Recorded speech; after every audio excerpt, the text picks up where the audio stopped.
Astaghfirullah. Wa ala alihi wa sahbihi wa mawalah wa la hawla wa la quwata illa billahi wa ba'du.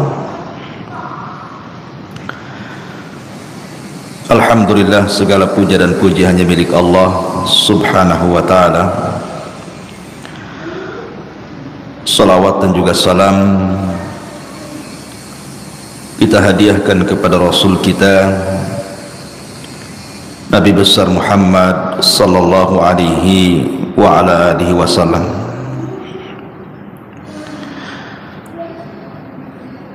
Ma'asyiral muslimat yang dimuliakan Allah subhanahu wa ta'ala,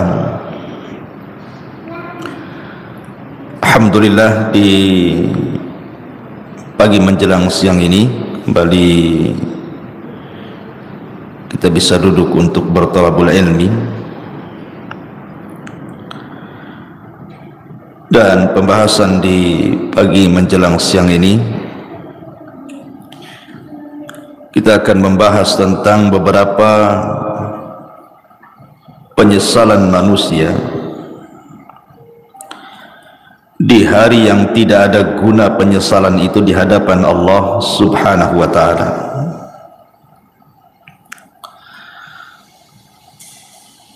Ma'asyiral muslimat yang dimuliakan Allah subhanahu wa ta'ala, apa saja keinginan-keinginan manusia yang merupakan penyesalan dirinya dan tidak ada gunanya. Penyesalan itu tidak ada gunanya lagi.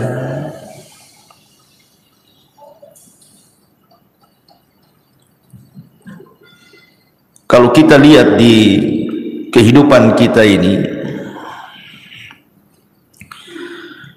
kita bertanya kepada orang-orang yang diberikan kekayaan oleh Allah subhanahu wa ta'ala, pasti keinginan mereka itu ingin bertambah kaya lagi. Karena biasanya orang-orang yang diberikan dunia itu mereka tidak akan puas dengan dunia yang dimilikinya. Makanya Anas bin Malik radhiyallahu an mengatakan, menukilkan sabda Nabi sallallahu alaihi wasallam, "Lau anna libni Adam wadiyan min dhahab." Kalau seandainya anak Adam ini memiliki satu lembah semua emas, ahabba ayyakuna lahu wadiyan, pasti dia berkeinginan untuk menambah 2 lembah emas lagi. Walan yamla'a fahu illa turab wa yatubullahu ala man tab. Dan orang ini tidak akan puas mengejar cita-citanya untuk mengumpulkan dunia kecuali tanah yang menimbunnya. Kalau sudah ditimbun tanah, baru tahu, barulah dia menyesal.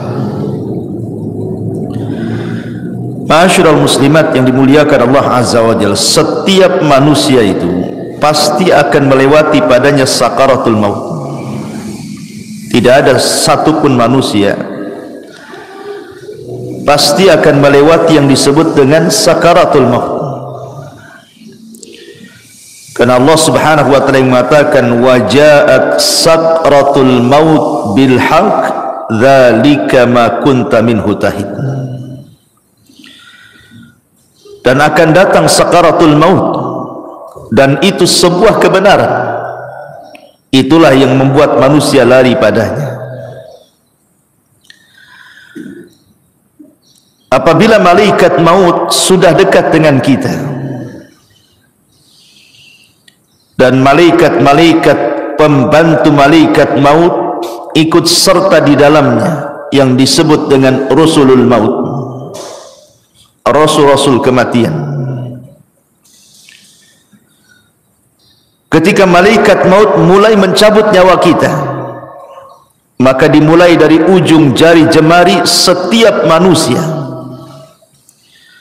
Kemudian ruh itu berjalan sedikit demi sedikit sampai di tenggorokan. Ketika nyawa di tenggorokan inilah, maknanya manusia sudah tidak akan selamat lagi. Hatta idza balagatit tarak wa qila man rah. Sampai ketika ruh itu sampai di tenggorokan manusia, tidak ada yang bisa meruqyah dia, mengembalikan ruh ke dalam jasadnya. Disitulah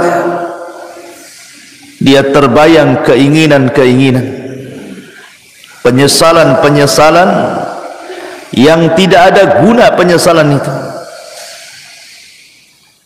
Apa saja penyesalan-penyesalan yang akan dirasakan saat detik orang sakaratul maut itu? Walaupun dia menjerit kepada Allah Subhanahu wa ta'ala untuk dikembalikan ke dunia, melaksanakan penyesalan yang sudah ia tinggalkan, baik perkara yang harus dilaksanakan atau perkara yang harus ditinggalkan, percuma saja penyesalan kala itu. Inilah kita akan bahas beberapa penyesalan-penyesalan ketika orang berada fi firashil maut, tempat tidur kematian. Apa saja penyesalan-penyesalan itu? Ma'asyiral muslimat yang dimuliakan Allah Azza wa Jalla, kita harus bedakan keinginan orang-orang yang beriman saat detik-detik kematiannya dengan cita-cita orang-orang yang mereka jauh daripada keimanan.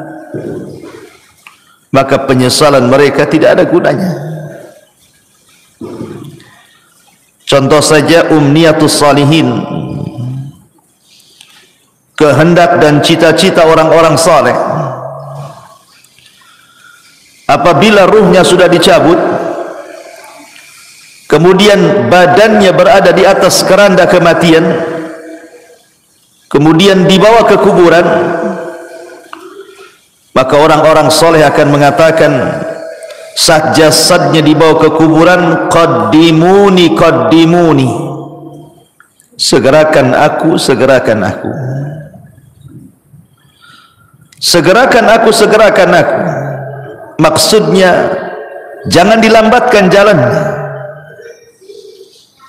supaya cepat dikubur, karena dia tahu di hadapan dia ada nikmat yang luar biasa. Tetapi kalau dia orang fasik, orang jahat, maka dia akan berteriak kepada orang-orang yang membawa jasad dia ke kuburannya dan mengatakan, ya wailaha aina yadhhabuna biha. Celaka, celaka, hendak kau bawa kemana jasadku ini? Dia pun berteriak-teriak, tidak ada yang mendengar selain makhluk-makhluk di luar manusia dan jin. Ma'asyiral muslimat yang dimuliakan Allah Subhanahu wa ta'ala, apabila seorang yang beriman betul-betul sudah dimasukkan ke dalam kuburan, kalau dia meninggal karena mati syahid, maka dia akan meminta kepada Allah Subhanahu wa ta'ala untuk dikembalikan ke dunia. Untuk apa? Untuk berperang kembali dan mati syahid kedua kalinya, dan itu kemuliaan baginya. Makanya Jabir bin Abdullah radhiyallahu anhu pernah menceritakan saat kematian ayahnya Abdullah ibn Haram. Jadi saat kematian Abdullah ibn Haram, Jabir bin Abdullah ini dia merasa sedih. Bagaimana tidak ayah tercintanya satu-satunya harus mati syahid di Uhud. Kemudian sambil memeluk ayahnya yang sudah tidak bernyawa itu,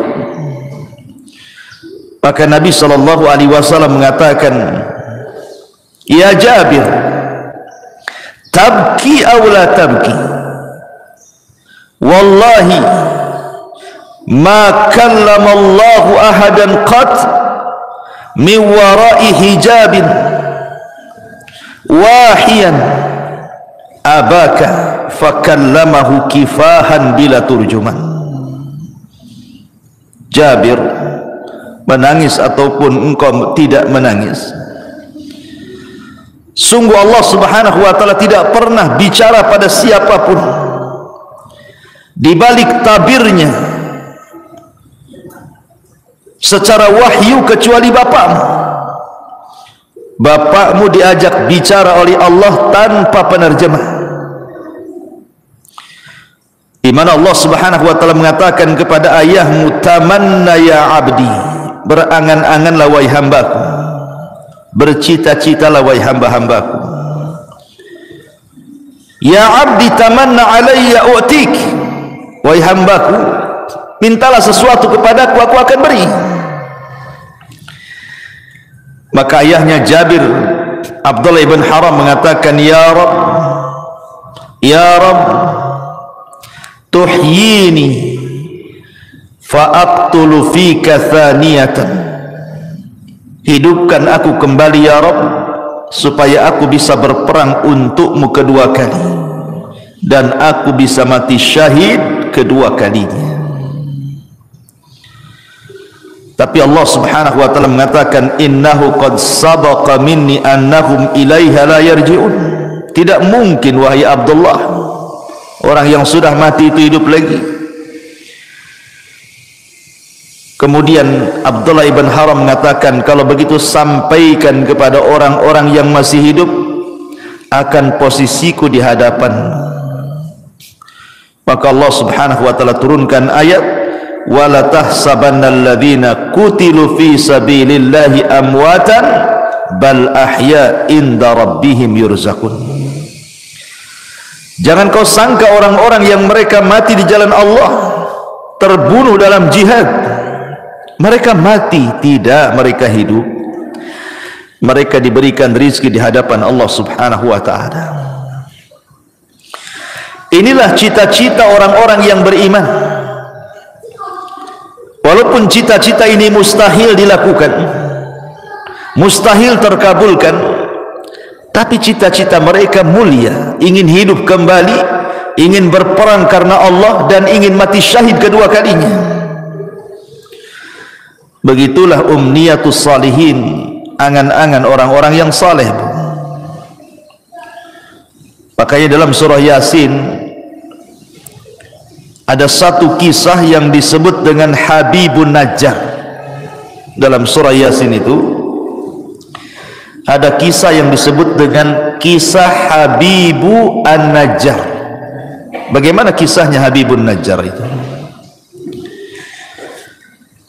Jadi suatu hari di sebuah perkampungan di zaman setelah Isa bin Maryam, sebelum diutusnya Nabi SAW, di kampung itu atau daerah itu sangat penuh dengan kezaliman, penuh dengan kesyirikan. Diutuslah oleh Allah subhanahu wa ta'ala dua nabi untuk mendakwahi kampung tadi.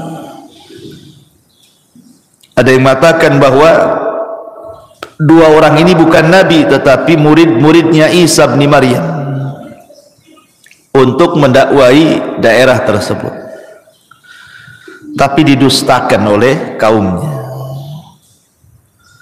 Akhirnya Allah subhanahu wa ta'ala mengutus satu lagi untuk menguatkan yang dua orang yang sedang berdakwah itu, tapi didustakan lagi, sampai akhirnya tiga utusan ini hampir dibunuh. Datanglah seorang laki-laki yang bernama Habibun Najjar, yang sudah beriman sebelumnya kepada tiga utusan ini, memperingatkan orang-orang yang menentang tiga utusan itu. Kemudian malah dia jadi sasaran pembunuhan. Niatnya membela para utusan, akhirnya dibunuh oleh orang kampung itu. Ketika dia mati, maka ruhnya diperlihatkan sorga dan kenikmatan-kenikmatan di dalamnya, sampai Allah katakan qila dkhulil jannah, masuklah kau Habibun Najjar ke dalam sorga. Qala, maka Habibun Najjar mengatakan, ya laita qaumi ya'lamun bima ghafara li rabbi wa ja'alani minal mukramin. Duhai kiranya kaumku tahu, duhai kiranya kaumku tahu dengan apa yang Allah berikan dari ampunannya kepadaku, dan dia telah menjadikan aku orang-orang mulia, tentu mereka tidak akan mendustakan para utusan itu, katanya. Itulah umniyatus salihin, cita-cita, keinginan-keinginan orang-orang soleh apabila sudah meninggal. Akan tetapi di sana ada yang disebut dengan umniyatut talihin, keinginan, cita-cita, penyesalan dari orang-orang yang tidak memiliki keimanan, orang fasik, orang jahat. Tetapi keinginan mereka hanyalah sebuah penyesalan, tidak ada guna. Apa saja itu? Pertama, mereka akan menyesal karena mereka meninggalkan sholat. Orang-orang yang sedang sakaratul maut ataupun orang-orang yang sudah mati, maka mereka akan menyesal kenapa ketika mereka masih sehat, masih hidup normal, mereka meninggalkan sholat. Ini yang akan jadi penyesalan orang-orang yang sedang sakaratul maut itu. Kenapa dulu aku meninggalkan sholat? Sampai-sampai disebutkan dalam hadis Abu Hurairah radhiyallahu anhu, suatu hari Nabi SAW lewat di sebuah kuburan. Kemudian Nabi bertanya, man sahibu hadal qabri, siapa yang dikubur di sini? Rasul bertanya kepada para sahabat, siapa orang yang dikubur di kuburan ini? Maka para sahabat mengatakan, fulan wa fulan, fulan dan fulan wahai Rasul. Maka Nabi SAW mengatakan, rak'atani ahabbu ila hadha min baqiyati dunyakum, wa fi riwayatin rak'atani khafifatani mimma tahqiruna yaziduha hadha fi amalihi ahabbu ilaihi min baqiyati dunyakum. Kata Nabi, 2 rakaat lebih dicintai orang yang ada di kuburan ini dibandingkan dunia yang kalian miliki. Dalam riwayat, 2 rakaat solat yang ringan yang kalian remehkan, tapi itu bisa menambah amalannya, itu lebih dicintai orang yang dikubur ini dibandingkan seisi dunia yang kalian miliki. Subhanallah. Orang-orang yang dikubur itu, Bu, atau orang-orang yang sedang sakaratul maut itu, mereka dicita-citakan ingin sholat, walaupun hanya 2 rakaat yang ringan, yang mudah dilakukan. Tapi apalah gunanya penyesalan itu? Menyesal dia kenapa tidak sholat, menyesal kenapa dia tidak melakukan 2 rakaat sholat. Tapi apa gunanya penyesalan itu? Tidak ada guna. Tidak ada guna penyesalan itu. Padahal Nabi SAW saat detik-detik wafatnya, apa kata Rasul? As-salatu salat wa ma malakat aimanukum. Jaga solat dan hamba-hamba sahaya di antara kalian. Bahkan Umar bin Khattab radhiyallahu anhu saat detik-detik wafatnya, Umar sampai mengatakan, la hadza fil Islam liman tarakas salat. Tidak ada bagian dalam Islam, kata Umar, bagi orang yang tidak melaksanakan salat. Itu di akhir-akhir usia Umar, saat detik wafatnya, dia ingatkan soal salat, persis seperti wasiat Nabi SAW, as-salatus salah wa ma malakat aimanukum. Maka sebelum waktu itu akan datang, penyesalan akan diungkapkan. Tapi apalah gunanya penyesalan itu di hadapan Allah? Maka dari sekarang jangan pernah tinggalkan sholat, karena ini adalah penyesalan orang-orang sakaratul maut nanti. Tapi heran hari ini kan, Masya Allah ya, orang yang meremehkan sholat itu kayaknya biasa-biasa saja, kayak nggak berdosa saja orang tak sholat tuh, kayak nyantai gitu deh Bu ya. Kalau kita tanya sama orang yang tidak sholat tuh, kenapa kok tak sholat, katanya, nanti katanya kalau sudah dapat hidayah, katanya. Ngomongnya enak saja kayak gitu juga. Bukankah engkau seorang muslim, kenapa kau tidak sholat, katanya. Entah kenapa saya malah sholat, katanya. Kayaknya bukan beban bagi dia gitu ya. Padahal orang yang meninggalkan sholat itu bisa kafir tuh. Kata Nabi SAW, al-ahdu bainana wa bainakumus salat faman tarakaha faqad kafar. Perbedaan kita loh dengan orang kafir itu salat. Kalau dia meninggalkan salat, berarti apa bedanya dengan kafir? Makanya Rasul mengatakan faman tarakaha faqad kafar. Siapa yang meninggalkan bisa kufur dia. Maka Bu, nasihati kalau ada keluarga yang tidak salat, ajarkan salat, suruh mereka salat. Jangan sampai datang waktu di mana dia ingin salat, tapi keinginannya hanya menjadi penyesalan bagi dia karena tidak ada guna. Nyawa sudah di tenggorokan, itu sudah nggak ada guna lagi taubat. Innallaha yaqbalu taubata 'abdin ma lam yugharghir. Sungguhnya Allah Subhanahu wa ta'ala itu hanya menerima taubatnya seorang hamba sebelum nyawa di kerongkongan. Ini yang pertama. Penyesalan yang kedua, as-sadaqah, sedekah. Allah Subhanahu wa ta'ala mengatakan dalam surah Al-Munafikun ayat 100, ayat 10 sampai 11, wa anfiqu mimma razaqnakum min qabli an ya'tiya ahadakumul maut fayaqula rabbi laula akhartani ila ajalin qarib fa asaddaqa wa akum minas salihin walan yuakhirallahu nafsan idza jaa ajaluha wallahu khabirum bima ta'malun.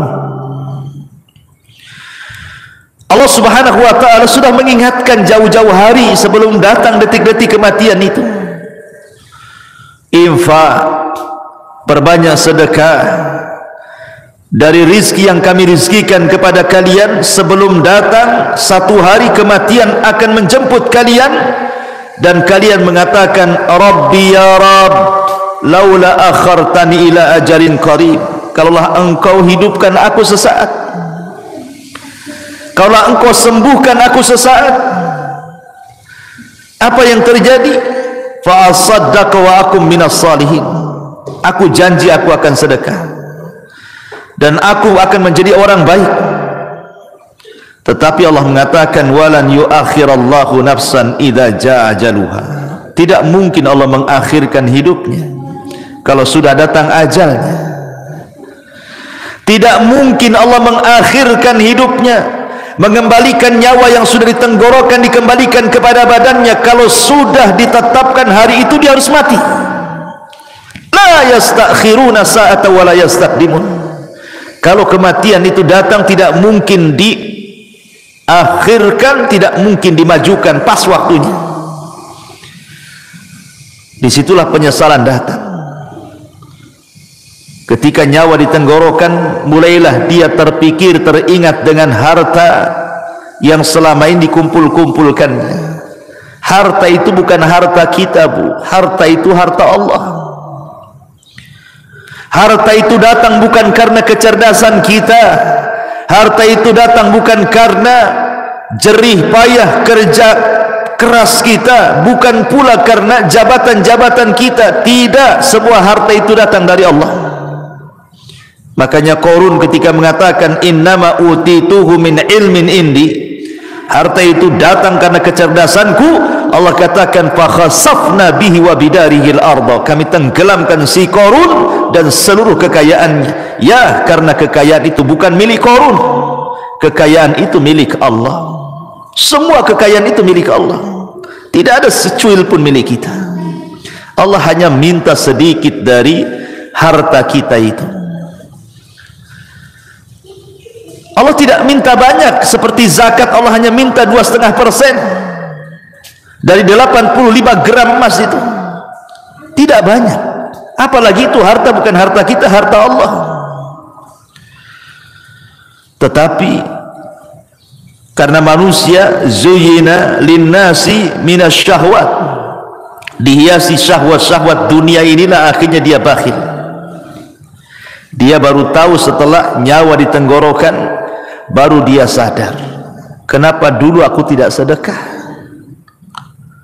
Laula akhartani ila ajalin qarib fa asaddaq wa akum minas salin. Kenapa aku tidak sedekah ketika aku sehat? Maka bagi anda yang Allah subhanahu wa ta'ala limpahkan rizki yang luas, dengan mudah anda mencari rizki itu tanpa ada kesulitan. Itu nikmat yang besar yang Allah subhanahu wa ta'ala anugerahkan kepada anda. Banyak-banyaklah sedekah. Karena Rasul yang mengatakan maluka ma akalta fa afnaita wa ma labista fa ablaita wa ma tasaddaqta fa abqaita. Hartamu, kata Rasul, yang kau makan pasti habis, yang kau pakai pasti usang, yang kau sedekahkan itulah yang bermanfaat untuk kematian. Karena apabila seseorang meninggal dunia, Bu, nyawa sudah dicabut oleh Allah, yang pertama terpisah dari badan ibu itu adalah harta. Yang pertama terpisah dari badan ibu adalah harta. Pertama orang mati ini dicabut nyawanya, yang pertama berpisah hartanya. Tidak ada hubung kait dia dengan harta lagi. Bahkan sekaya apapun orang yang meninggal itu, tetap saja sama keluarganya dibelikan kain kafan yang harganya murah, Bu. Bukan karena dia orang kaya kafannya mahal, tidak. Kafannya pun tetap itu juga yang sangat murah, tidak berharga tuh. Karena pertama kali dia meninggal, yang terpisah dari hidup dia itulah hartanya dulu. Baru kemudian dibawa di atas keranda, diiringi dengan keluarganya, kemudian dimasukkan ke liang lahat, kemudian dikubur di situ sama keluarganya, kemudian keluarganya pulang, barulah dia terpisah dengan keluarganya. Tapi yang pertama terpisah dari badannya adalah hartanya. Di saat itulah dia menyesal dan mengatakan laula akhartani ila ajalin qarib fa asaddaqa wa akum minas salihin. Ya Rabb, kalaulah engkau akhirkan kehidupanku sesaat, tidak apa-apa, aku akan sedekahkan tuh harta-hartaku tuh, dan aku akan termasuk orang yang baik. Tetapi apakah umniyatut talihin ini, cita-cita orang-orang yang seperti ini bermanfaat bagi dia? Tidak ada guna.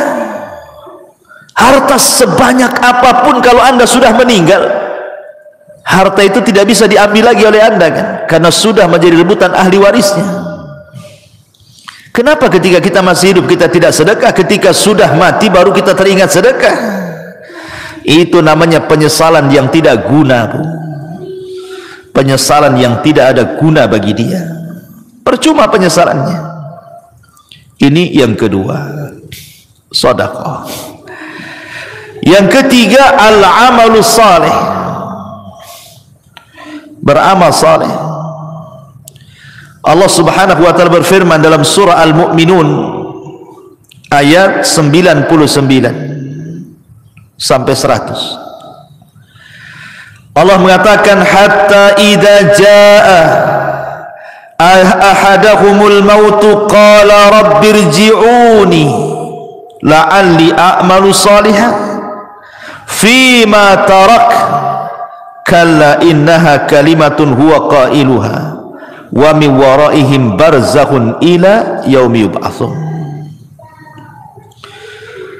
hatta idza ja'adahumul maut, apabila kematian datang kepada salah seorang di antara mereka, qala, dia pun mengatakan, rabbirji'uni, ya Allah, kembalikan aku ke dunia walaupun sesaat, la'alli a'malu salihan, agar aku bisa beramal saleh, fima tarak, terhadap apa yang kutinggalkan selama aku masih hidup.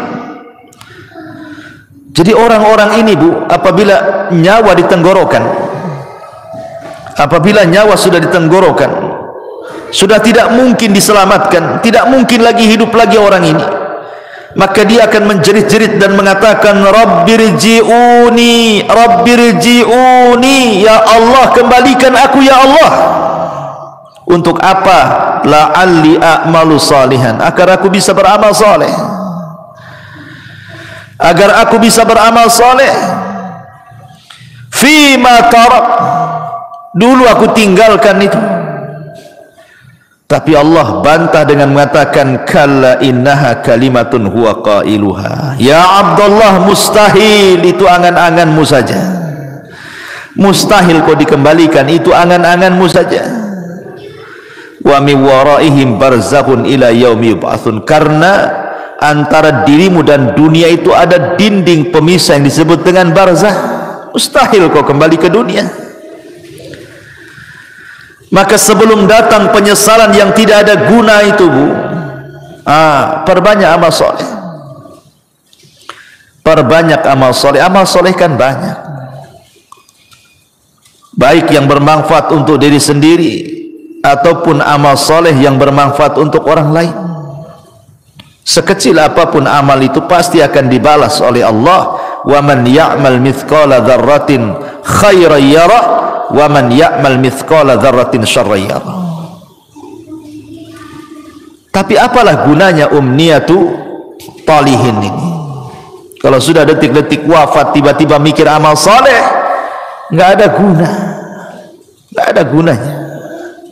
Yang ada dia akan dipertanggungjawabkan di hadapan Allah Subhanahu wa ta'ala. Ini yang ketiga.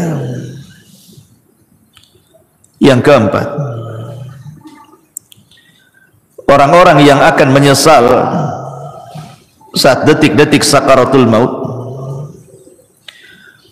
adalah ketika di dunia dia tidak pernah membaca Al-Quran. Di dunia dia tidak pernah membaca Al-Quran.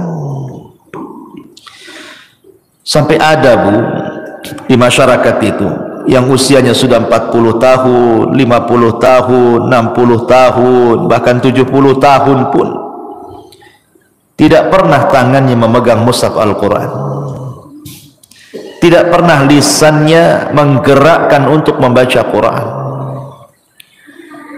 Subhanallah. Di masyarakat itu ada, dia muslim KTP-nya, tapi sama Quran itu tidak pernah baca. Apalagi ketika Allah memberikan fitnah kepada kita berupa handphone ini, dia bisa loh mengikuti berita politik, berseri, hari ini apa beritanya, besok apa beritanya, lusa apa beritanya, terus diikuti itu. Orang berkasus disidangkan di pengadilan, kita tidak ada hubungan kerabat dengan dia, Bu, diikuti kasusnya. Cemana sidang hari ini, cemana sidang besok, cemana sidang lusa, padahal nggak ada manfaatnya untuk kita tuh. Ibu bukan saudara dia, dia pun bukan saudara ibu. Sibuklah ibu cerita tentang persidangan dia, disibukkan hari-hari. Belum lagi yang nonton kuliner tuh, diikutilah itu, apa nih hari ini dia masak apa nih, besok masak apa, lusa masak apa gitu. Atau artis tertentu yang suka mamer-mamerkan kekayaan itu, Bu, diikutilah blognya itu, jadi subscribe-nya lagi, langganan dia. Wah, ini baru ngupload nih si artis ini. Apalah gunanya ibu dengan artis itu? Nggak ada guna kan? Manfaatnya apa? Dia yang kaya, ibu yang nelan ludah yang nengok di handphone itu kan, nggak ada guna tuh. Ngapain ngikut-ngikut kayak gitu itu? Coba kalau nggak ditonton artis itu, bangkrut juga dia. Jangan ditonton, nggak akan dia dapat duit juga. Karena itu sama kan, kalau kita nonton kan habis pulsa kita, itu sama kita ngasih uang sama orang kaya itu. Ibu sudah miskin, artis ini kaya, nonton program dia, uang kita habis di pulsa, dia pula dapat duit. Akalnya di mana coba? Hilang akalnya orang tuh. Hari-hari kok bisa dia ngikutin tuh ya? Padahal yang ditontonkan kepada kita itu tidak ada guna dunia akhirat tuh. Tidak menambah kekayaan kita, ya tidak menambah pahala kita. Yang ditonton dia sedang pamer-pamer rumah, pamer-pamer kendaraan, pamer-pamer jalan-jalan, pamer-pamer anaknya, pamer-pamer istrinya, suaminya. Na'udzubillah, thumma na'udzubillah. Ittaqillah, bertakwa kepada Allah, bertakwa, takut kepada Allah. Masih ada program yang manfaat di handphone itu. Bisa kita dengarkan mengaji, murotal, ustadz-ustadz ceramah. Adalah manfaat tuh. Kalaulah tidak manfaat dunia, manfaatlah untuk akhirat. Ya. Sekarang tidak ada alasan orang tidak mengaji tuh, karena sekarang handphone sudah di tangan masalahnya, dan aplikasi Quran ada di dalamnya. Kalau dulu orang nenteng-nenteng mushaf itu mungkin malu. Kalau nenteng mushaf kemudian ibu ya sambil ke arisan bawa mushaf gitu ya, mushaf gede itu bukan? Pasti kata orang arisan, ibu ini salah tempat, musola sebelah sana Bu katanya. Lah kok bilang musola sebelah sana katanya? Karena ibu nenteng mushaf, disangkanya mau yasinan. Tapi kalau sekarang ini kan nenteng-nenteng handphone ini nggak ada orang malu. Justru kalau tidak punya handphone malu pula dia. Lalu apa alasan kita nanti di hadapan Allah kalau Allah bertanya, kenapa ibu tak baca Quran? Kemudian ibu jawab bagaimana? Mushafnya di masjid ya Rabb katanya. Mushafnya ketinggalan di rumah. Lah itu mushaf ada di tangan loh sekarang. Karena setiap handphone itu ada aplikasi Quran. Tidak ada alasan untuk tidak baca Quran. Dan itu akan ditanya di hadapan Allah Subhanahu wa taala. Wa qala ar-rasul ya rabbi inna qaumi ittakhidhu hadzal qur'ana mahjura. Wa qala ar-rasul, akan berkata Rasul kelak pada hari kiamat di hadapan Allah melaporkan akan umatnya, Rabbi inna qaumi ya Rabb, sesungguhnya kaumku ittakhadhu hadzal qur'ana mahjura. Sepeninggalku mereka sedikit demi sedikit meninggalkan Al-Quran, meninggalkan untuk memegangnya, meninggalkan untuk membacanya, meninggalkan untuk merenungkannya, meninggalkan untuk mempelajari tafsirnya, meninggalkan untuk mengamalkannya, bahkan melanggar isi-isinya. Mahjur. Ini akan datang suatu hari penyesalan, Bu. Ketika detik-detik nyawa di tenggorokan, maka orang akan teringat dengan Al-Quran. Karena salah satu pertanyaan itu juga Quran itu. Wa ma imamu, siapa pimpinanmu itu? Ikut siapa kamu ini? Jawabannya Quran. Jangan sampai detik-detik penyesalan itu datang dan tidak ada guna. Saat ruh sudah di tenggorokan, tiba-tiba kita berpikir dengan Quran, apa gunanya lagi? Anda sudah tidak bisa baca Quran, Anda saja dibacakan Quran. Orang yang detik-detik wafat itu kan sibuk tuh orang-orang baca Quran. Anda saja ditalkinkan tidak bisa ngomong, macam mana mau baca Quran? Apa nunggu kita tidak bisa menyebut kalimat kecuali la ilaha illallah baru terpikir ingin baca Quran? La ilaha illallah. Jangan. Ini akan jadi penyesalan yang tidak ada guna nanti. Dari sekarang kalau ada waktu baca Quran, baca Quran. Ya. Ma'asyiral muslimat yang dimuliakan Allah Subhanahu wa taala. Kemudian yang berikutnya, penyesalan yang akan datang adalah dia akan menyesal kenapa di dunia dia tidak berkawan dengan kawan-kawan yang saleh. Karena di dunia ini kan orang terkadang menghabiskan waktu dengan kawan-kawan yang tidak ada manfaat untuk akhirat. Kita lihat para pengusaha, orang-orang kaya itu, ya kawannya sesama pengusaha kan. Kalau orang miskin ya sama orang miskin lah kawannya kan. Pengusaha tak mau juga berkawan sama ibu pula. Ya. Biasanya kan begitu kan, kawan itu kan seprofesi itu, pemanya olahraga lah kan itu. Kalau pemain bola ya pasti berkawan dengan pemain bola. Nah mungkin lah pemain bola berkawan dengan bulu tangkis, nggak nyambung tuh. Lah terkadang, subhanallah, kadang-kadang ya kita tidak hendak membicarakan lain-lain, ini hanya sekedar nasihat saja ya. Kadang ada orang tuh bergelut dengan dunia olahraga, anggaplah dia mungkin timnas gitu ya, hari-hari main bola saja tuh, pagi latihan bola, siang latihan bola, sore latihan bola, kawannya dengan orang-orang bola itu saja tuh, besoknya gitu lagi, besoknya gitu lagi. Terkadang di antara mereka ada yang meninggalkan sholat, bahkan tidak sholat, bahkan mungkin kawannya orang kafir yang jelas-jelas kafir kan gitu. Olahraga itu tidak diharamkan, bahkan boleh jadi itu sebuah hal yang dianjurkan untuk kesehatan. Tapi kalau itu menjadi tujuan hidup, 1 hari, 2 hari, 1 bulan, 2 bulan, 1 tahun, 3 tahun, sampai habis waktunya hanya untuk memikirkan bola saja, ini akan jadi penyesalan. Akan jadi penyesalan. Orang-orang kaya yang berbisnis hanya hubungannya dengan orang kaya saja. Setiap ketemu bicara bisnis, setiap nelpon bicara bisnis. Pokoknya di otaknya bisnis, bisnis, bisnis, bisnis. Tidak ada diluangkan waktu untuk ibadah, itu tidak ada. Dari mulai dia muda sampai dia tua, itu aja kawannya. Tidak mau dia berkawan dengan orang soleh, dengan ustaz, dengan kiai, dengan ajengan, dengan teman-teman yang rajin ke masjid. Tidak ada. Hanya disibukkan, dilalaikan dengan dunia saja.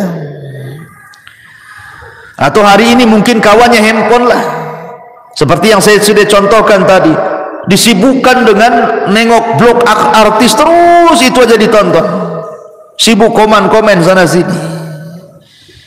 Ini akan jadi penyesalan Bu pada hari kiamat. Bahkan dia akan meminta kepada Allah Subhanahu wa taala,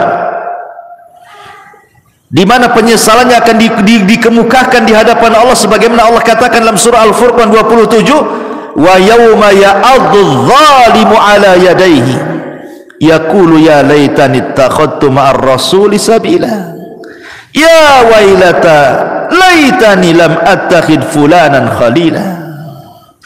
Pada hari di mana orang zalim menggigit jarinya dan mengatakan, duhai celaka, kenapa ketika aku masih sehat di dunia aku tidak mengambil Rasul sebagai kawan? Duhai celaka, celaka aku, kenapa aku tidak menjadikan si fulan itu kawanku? Makanya Hasan Al-Basri mengatakan, istaghfiru min sahibikumus salih fa innahu yanfa'ukum yaumal qiyamah. Cari teman-teman yang soleh, cari teman-teman yang baik, karena itu akan bermanfaat pada hari kiamat bagi pelakunya. Nanti akan menyesal kita Bu. Kita hari-hari sama si fulan, si alan, dihabiskan waktunya hanya untuk jalan kemari dengan si fulan, si alan itu, ngobrol dengan si fulan, si alan itu, lupa bertahun-tahun, sampai lupa sholat, lupa puasa, lupa baca Quran, lupa zakat, macam-macam.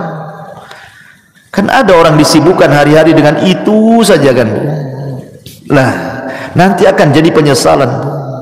Cari teman-teman yang baik, cari teman-teman yang saleh, supaya jangan jadi penyesalan di hadapan Allah Subhanahu wa taala. Ini kalau orang sudah sakaratul maut, tiba-tiba kemudian berpikir, kenapa aku tidak ke masjid bersama orang-orang yang sholat di masjid?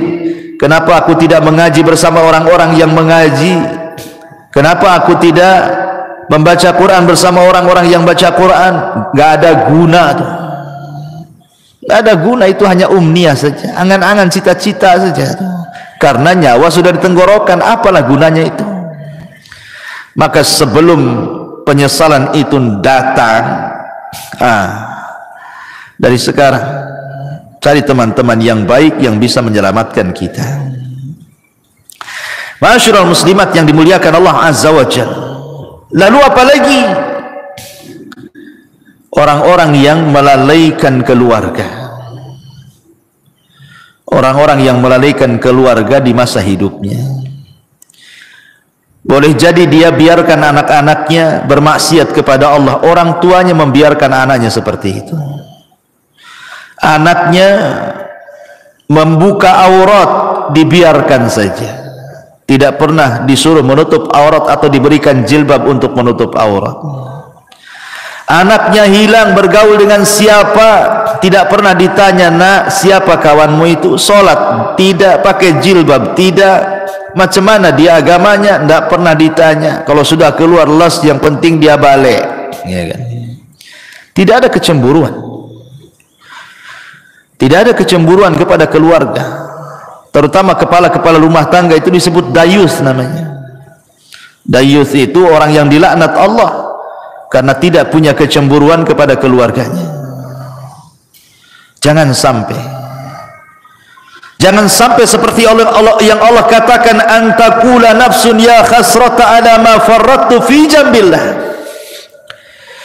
Jiwa akan mengatakan, duhai aku rugi, ma farrattu fi jambillah, berapa banyak kemudian kelalaian-kelalaian yang aku lalaikan di sisi Allah. Aku tidak mengurus keluargaku, tidak bertanggung jawab kepada keluargaku, tidak mengarahkan mereka ke dalam agama, tidak mengarahkan mereka untuk salat, untuk baca Quran, untuk belajar agama. Semua akan ditanya nih. Semua akan ditanya dan akan menjadi penyesalan kelak pada hari kiamat. Amanah ini akan ditanya. Ya hasrata ala ma farrattu fi jambillah. Ma'asyiral muslimat yang dimuliakan Allah Subhanahu wa taala. Maka sebelum itu terjadi, arahkanlah orang-orang tua, ibu-ibu, supaya anak-anak itu menjadi anak yang soleh dan soleha. Karena itu manfaatnya untuk kita masalahnya. Apabila ibu sudah meninggal, siapa yang mendoakan itu kalau bukan anak-anak? Ibu sudah tidak bisa beramal di kuburan itu. Ibu hanya menanti doa anak-anak yang mengatakan, Rabbighfirli wali walidai, ya Allah ampuni aku dan kedua orang tuaku. Itulah harapan kita ketika masuk kuburan, itu adalah transfer doa-doa ampun dari anak-anak kita. Dan itu tidak mungkin dilakukan anak kecuali kita yang mendidik anak itu dari kecil sampai dia menjadi anak soleh dan soleh, baru dia akan doakan orang tuanya. Dan ini akan jadi penyesalan, kenapa dulu saya tidak didik anak saya. Pernah saya ceritakan kan sama ibu, saya itu waktu di Kijang, Tanjung Pinang sana, saya disuruh untuk memandikan jenazah. Ustaz, bisa nggak mandiin jenazah? Bisa, ada waktu insyaallah. Jadi saya datanglah ke rumahnya, saya mandikan jenazah, saya juga kafani bapak yang meninggal itu, kemudian saya sholatkan. Ketika jenazah itu dari rumah hendak diangkat ke musola, karena dekat musolahnya dari rumahnya itu. Kan biasa Bu, kalau ada orang meninggal kan depan rumah pasti sudah dipasang terop, kursi-kursi sama RT di situ itu. Jadi setelah kemudian jenazah itu di masjid, coba saya tanya, mana keluarganya, mana keluarganya, biar dia di saf pertama mau saya bimbing supaya dia mendoakan orang tuanya, karena kan doa yang paling mustajab itu doa ketika sholat jenazah kan bagi si mayat itu, dan itu doa terakhir anaknya kan gitu. Habis itu tidak akan melihat lagi kekanak-kanak akan dikubur. Jadi saya panggil lah, mana anaknya? Jadi orang-orang mengatakan tuh anaknya tuh sedang duduk di kursi itu di bawah terop tuh katanya. Jadi saya bilang suruhlah mereka nyolati bapaknya tuh, itu terakhir kali lah saya mau ngomong. Tapi dipanggil-panggil Bu, anaknya nggak ada yang mau sholat, nggak ada yang mau nyolati bapaknya, asik rokokan aja di situ. Sempat saya ngelus dada, subhanallah, ada anak yang durhaka kayak gini kan. Itu bapaknya terakhir mati Bu, anaknya bukan satu orang, ada 5 orang, semua duduk-duduk di situ rokokan itu. Dipanggil-panggil dia bilang sudah disolatkan aja katanya, disolatkan aja katanya. Tidak mau dia menyolat itu. Ada apa dia dengan bapaknya? Tapi dengan peristiwa ini kita lihat kan, ini yang salah mesti bapaknya nih ketika dia masih hidup. Tidak mungkinlah kalau seandainya bapaknya itu baik mendidik anak-anaknya itu, kok anak-anaknya nggak mau nyolati dia gitu kan? Mesti ada dendam dengan anak-anaknya ini. Ini saya saksikan Bu. Apa menunggu seperti ini gitu ya kan? Orang tua ketika meninggal menyolatkan saja anaknya tidak mau gitu kan? Auzubillah. Ini penyesalan yang tidak ada guna orang seperti ini. Karena kalau sudah besar anak itu bisa melawan orang tuanya. Betapa banyak orang-orang tua yang sakit hati kemudian bercita-cita, nak kalau kau tahu durhaka kepadaku di dewasa ini, sudah kecekik kau di masa bayi biar mati. Banyak tuh orang tua itu yang menghendaki kematian anaknya karena kurang ajar dia kan. Di masyarakat kan banyak yang seperti ini Bu ya. Jadi janganlah kemudian sampai datang pada waktunya tiba-tiba kita menyesal ketika nyawa di tenggorokan. Dia menyesal kenapa dulu dia tidak mendidik keluarganya, tidak mengarahkannya, tidak menasihatinya, tidak menjadikan mereka anak-anak yang saleh dan salehah. Umniyatut talihin yang seperti ini, umniyatut talihin, bukan umniyatus salihin namanya. Angan-angannya orang-orang jahat, percuma, nggak ada guna ya. Maka inilah perkara-perkara Bu, jangan sampai seseorang itu di detik-detik wafatnya banyak hal yang dicita-citakan tetapi tidak mungkin terlaksana dan tercapai karena sudah tidak ada lagi hubungan antara kehidupan dunia. Kita sudah masuk alam barzah, masalahnya alam kematian, ada barzah di situ pemisah. Dan kalau orang sudah masuk kubur itu tidak mungkin sholat, puasa, zakat, haji, tak mungkin. Dia sedang sibuk dipertanggungjawabkan di hadapan Allah semua amalannya, sedang ditanya man rabbuka wa man nabiyuka wa madinuk. Sehingga disitulah banyak orang yang menyesal. Wallahu a'lam bishawab. Inilah perkara-perkara yang akan menjadi bahan penyesalan bagi orang-orang saat detik-detik wafat ataupun setelah kematian. Wallahu a'lam. Mudah-mudahan yang sedikit ini ada manfaatnya Bu. Nah, silakan kalau ada yang mau bertanya, tafadhal. Iya. Apa tanggung jawab anak kalau ada orang tua kita yang tidak bisa membaca Quran, sementara mereka dia menyuruh anaknya belajar membaca Al-Quran supaya tidak seperti mereka? Apa yang harus dilakukan anak apabila orang tuanya tidak bisa baca Quran tapi orang tuanya nyuruh-nyuruh baca Quran gitu? Iya. Kiat anak tetap menasihati orang tua. Orang tua tetap harus baca Quran. Setua apapun ibu, tetap harus baca Quran. Baca Quran itu tidak terbatasi waktu dan usia. Justru makin tua, makin rajin baca Quran harusnya. Ustadz ibu saya tak bisa baca Quran. Macam mana tuh? Tapi dia nyuruh-nyuruh saya untuk belajar Quran. Ambil positifnya. Dia kan sudah nyuruh baca Quran, berarti itu positif tuh. Jangan ambil negatifnya. Ngapain ibu aja nggak baca Quran, saya ikut-ikut lah kan gitu. Ambil positifnya. Kemudian yang kedua, nasihati ibunya. Nasihati ibunya. Jangan pernah malu untuk membaca Quran. Ustaz, saya tidak bisa baca Quran, datangkan orang yang mengajarkan Quran. Lebih baik ibu keluar uang untuk membayar orang baca Quran, atau datang ke tempat-tempat belajar Quran yang gratis, kan ada tuh. Sampai di Batu Haji itu kan umat-umat di sana, masya Allah luar biasa. Mereka membuat kelas-kelas Quran. Nah, kebetulan saya pembinanya di situ. Jadi mengambil anak-anak jalanan, orang ibu-ibu yang jual-jual koran di lampu merah, nanti didekati gitu kan sama umat di sana itu. Berapa penghasilannya sehari? Oh sekian. Ya udah saya kasih uang sekian, tapi kau belajar Quran. Banyak yang belajar Quran di Batu Haji itu.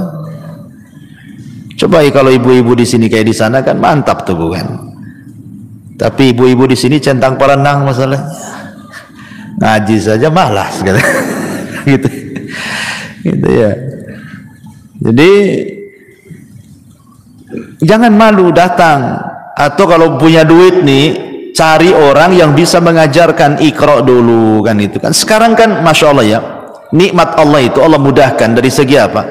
Banyak penemuan-penemuan, metode-metode yang dulu baca Quran itu jadi momok orang itu, susah untuk bisa baca Quran. Zaman saya kecil mungkin ibu ngalami lah, kita kalau belajar Quran itu pakai turutan kan bu, kan pakai turutan juz amma tuh, lama 2-3 tahun tuh nggak bisa baca Quran tuh, masih susah gitu mau nyebut itu ya, mau tajwidnya apalagi itu susah, nggak lancar itu 2-3 tahun itu.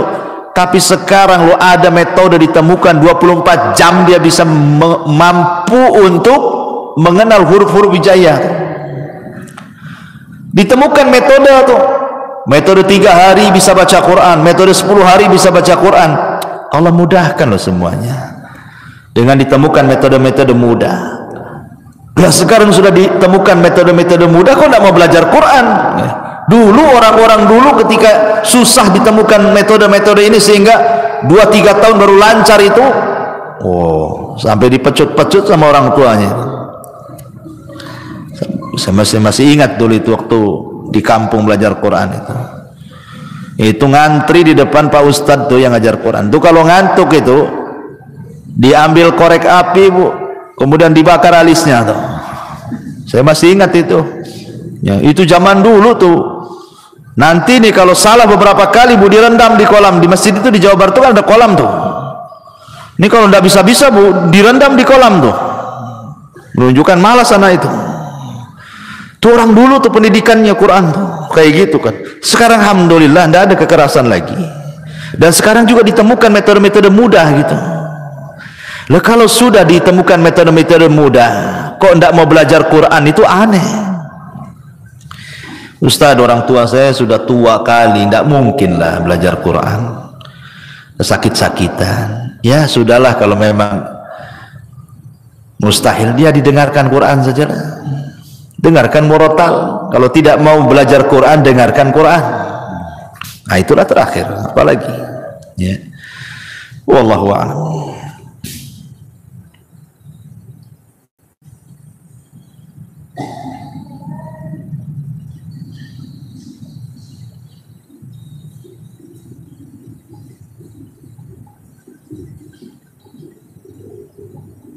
Lagi ibu.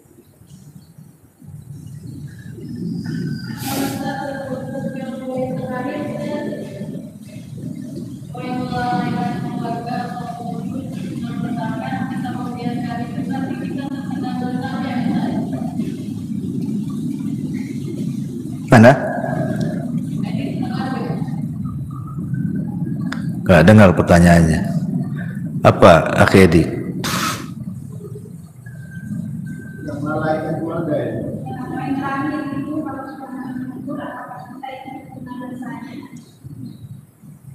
Yang melalaikan keluarga semasa hidup Ustaz. Nah, kalau kita tidak menegur, apakah kita terkena dosanya? Oh iya, alhamdulillah. Ya kalau seandainya kita bagian daripada keluarga tersebut, ya kita harus menegurnya. Kita harus menegurnya, jangan melalaikan. Kalau kita bagian daripada keluarga tersebut, itu dalam rangka tanasuh wa tawasau bil haqqi wa tawasau bis sabri namanya. Saling tanasuh dengan kebenaran. Tegur. Namanya ibu nih, ya suaminya cuek-cuek saja gitu kan. Ibu pula yang berinisiatif. Ngomong, tolonglah bang, abang ini kepala keluarga. Ya, arahkanlah anak itu. Saya sudah coba juga ngarahkan anak, tak bisa-bisa gitu kan. Kerja saling mengingatkan, kan memang harus begitu, tanasuh saling mengingatkan. Kadang ada waktu-waktunya lalai, waktu-waktunya lupa, ya harus diingatkan. Atau umpamanya ibu mengingatkan keluarga saudara. Keluarga saudara umpamanya ibu punya adik, sudah berkeluarga lah gitu. Hidupnya jauh dari agama. Ya ibu nasihatilah, dek, janganlah kayak gitu. Ya, sholat. Ya, sekolahkanlah anakmu itu di sekolah-sekolah Islam, gitu kan. Itu bagian tanasuh, walaupun itu bukan tanggung jawab ibu itu. Karena kalau sudah adik atau kakak itu kan sudah berkeluarga, kan sudah beda kamar kan gitu, Pak ya. Ya, tetapi kan dalam rangka tanasuh ya tidak apa-apa, kita sampaikan saja pada keluarga. Itu dalam rangka dakwah kepada keluarga, ku anfusakum wa ahlikum nara. Jaga diri kalian dan keluarga kalian dari api neraka. Ya tidak apa-apa, terus diingatkan saja. Wallahu a'lam. Baik, saya kira cukup. Dah 11:30. Subhanakal bihamdika asyhadu an la ilaha illa anta astaghfiruka wa atubu ilaik. Allah ta'ala. Assalamualaikum warahmatullahi wabarakatuh.